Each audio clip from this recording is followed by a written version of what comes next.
ഗസയിലേക്കാണ് ഗസയിൽ നിന്ന് വരുന്നത് നമുക്കറിയാം. കഴിഞ്ഞ ഒരു വർഷത്തിലധികമായി ഗസയിൽ നിന്ന് നല്ല വാർത്തകളൊന്നും വരുന്നില്ല. ഗസയിലെ അഭയാർത്ഥി ക്യാമ്പിലെ ആക്രമണത്തിൽ 24 മണിക്കൂറിനിടെ 104 ഫലസ്തീനികൾ കൊല്ലപ്പെട്ടു. കൊടും ക്രൂരതയ്ക്കിടയിലും ഇസ്രായേലിനുള്ള സൈനിക സഹായം മുടക്കില്ലെന്ന് അമേരിക്ക പ്രഖ്യാപിച്ചു. അതേസമയം നെതന്യാഹുവിനെതിരായ പ്രക്ഷോഭം അടിച്ചമർത്താൻ അറസ്റ്റ് അടക്കമുള്ള നടപടികളുമായി ഇസ്രായേൽ സുരക്ഷാ വിഭാഗം. ചെങ്കടലിൽ 2 കപ്പലുകളെ കൂടി ഹൂത്തികൾ ആക്രമിച്ചു. ഫൈസൽ നെടുമ്പാലയുണ്ട് ഇന്റർനാഷണൽ ഡെസ്കിൽ നിന്ന് വിവരങ്ങൾ നൽകാനായി. ഫൈസൽ, പശ്ചിമേഷ്യ അശാന്തമായിട്ട് വർഷങ്ങൾ പിന്നിടുകയാണ്. ഇപ്പോഴും ഗസയിൽ നിന്ന് ഒരൊറ്റ ദിവസം 100-ലധികം മരണം സംഭവിച്ചു എന്ന് അസ്വസ്ഥപ്പെടുത്തുന്ന വാർത്തകൾ വരുന്നുണ്ട്. അപ്പം തന്നെ ഹൂതി ആക്രമണങ്ങൾ ഒരു വശത്ത്, അമേരിക്കയുടെ ഉപാധികളില്ലാത്ത സഹകരണം ഇസ്രായേലിന് ഒരു വശത്ത്, അങ്ങനെ നിരവധി വാർത്തകൾ സംഭവിക്കുന്നു, നിരവധി ഡെവലപ്മെന്റുകൾ സംഭവിക്കുന്നു ഗസയിൽ. ജിൽസി, നെതന്യാഹുവിനെതിരെ ഏറ്റവും പുതിയതായി വരുന്ന വാർത്ത 15,000-ലധികം ആളുകൾ തെൽ അവീവിലെ വിവിധ ഭാഗങ്ങളിൽ പ്രക്ഷോഭത്തിനിറങ്ങിയിരിക്കുന്നു എന്നുള്ളതാണ് ഏറ്റവും പ്രധാനപ്പെട്ട ഒരു വാർത്ത. ലിക്വിഡ് ആസ്ഥാനത്തിന് മുന്നിൽ പ്രക്ഷോഭകർ തീയിട്ട് വലിയ ആക്രമാസക്തമായ സംഭവ വികാസങ്ങളാണ് അവിടെ നടന്നുകൊണ്ടിരിക്കുന്നത്. ജിൽസി നേരത്തെ സൂചിപ്പിച്ചതുപോലെ തന്നെ ഇസ്രായേൽ കൂട്ടക്കുരുതി ഇപ്പോഴും ഗസയിൽ തുടരുകയാണ്.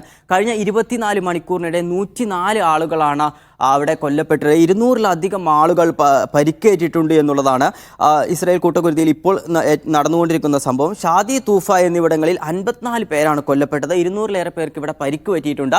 ഇന്നത്തെ സംഭവത്തിൽ നുസൈറാത്ത് അഭയാർത്ഥി ക്യാമ്പിൽ പ്രതിദിന മരണനിരക്ക് ഇന്നത്തെ അതാണ് ഏറ്റവും ഉയർന്ന പ്രതിദിന മരണനിരക്ക് എന്ന് പറയുന്നത്. അൽശാന്തി അഭയാർത്ഥി ക്യാമ്പിന് മുകളിൽ ഇസ്രായേൽ ഷെല്ലാക്രമണം നടത്തി. നിരവധി കെട്ടിടങ്ങളാണ് ഇവിടെ തകർന്നു കിടക്കുന്നത്. നിരവധി ആളുകൾ ഈ കെട്ടിടത്തിനുള്ളിൽ കുടുങ്ങിക്കിടക്കുന്നു. രക്ഷാപ്രവർത്തകർക്ക് അങ്ങോട്ട് എത്താൻ കഴിയുന്നില്ല എന്നുള്ളതും ഒരു പ്രധാനപ്പെട്ട സംഭവമാണ്. ജിൽസി നേരത്തെ സൂചിപ്പിച്ചതുപോലെ തന്നെ അമേരിക്ക വെടിനിർത്തൽ ചർച്ചയുമായി ബന്ധപ്പെട്ട് നിരവധി കാര്യങ്ങൾ മുന്നോട്ട് വെക്കുന്നുണ്ടെങ്കിലും ഇസ്രയേലിനുള്ള സായുധ സഹായം അമേരിക്ക ഇപ്പോഴും തുടർന്നുകൊണ്ടിരിക്കുകയാണ്. അതിനിടെ ഇസ്രയേൽ വിദേശകാര്യമന്ത്രി കാറ്റ്സ് ചർച്ചയ്ക്കായി ഇന്ന് അമേരിക്കയ്ക്ക് പുറപ്പെടുന്നുണ്ട്. ഇസ്രയേലിൻ്റെ വിദേശ പ്രതിരോധ സഹമന്ത്രിയുടെ ചുമതല കൂടി വഹിച്ചുകൊണ്ടാണ് കാറ്റ്സ് ഇന്ന് അമേരിക്കയിലേക്ക് പോകുന്നത്. യുദ്ധങ്ങൾക്കിടയിലും പ്രതിരോധിക്കുന്ന ഒരു ജനതയാണ് ഫലസ്തീൻ ജനത എന്ന് നമുക്കറിയാം. കഴിഞ്ഞ ദിവസം